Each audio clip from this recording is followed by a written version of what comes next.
আজকে না সন্ধ্যার পরে হঠাৎ করেই আমার জামাইয়ের সিঙ্গারা খাওয়ার ক্রেভিংস উঠছে।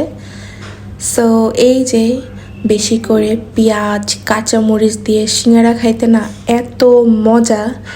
অনেক দিন পরে একেবারে মন ভরে সিঙ্গারা খাইছি। বাই দ্য ওয়ে, সিঙ্গারা কিন্তু আমি বানাইনি, আমার অন অ্যান্ড অনলি শাশুড়ি বানাইছে, যে হচ্ছে কুকিং স্পার্ট।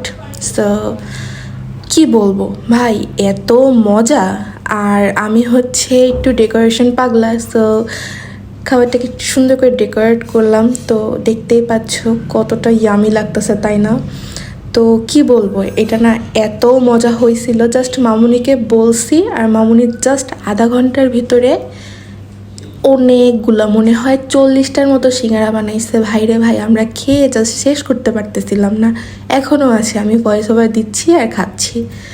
তো এই যে কালারটা কিন্তু ওয়াও এসেছে, তাই না? ভাইরে ভাই, এত মজা, কি বলবো আর এই রেসিপি নিয়ে। সো তোমরা যদি চাও আমি কিন্তু এই রেসিপিটা শেয়ার করতে পারি আমার নেক্সট ব্লগে। সো অবশ্যই কমেন্ট বক্সে জানাবা যে এই রেসিপিটি তোমরা চাও কি না, কারণ এটা এত মজা হয়েছে। অনেক অল্প সময়ের মধ্যে মামুনি এত সুন্দর করে ভাজ দিয়ে সিঙ্গারাটা বানাইছে যে কি বলবো।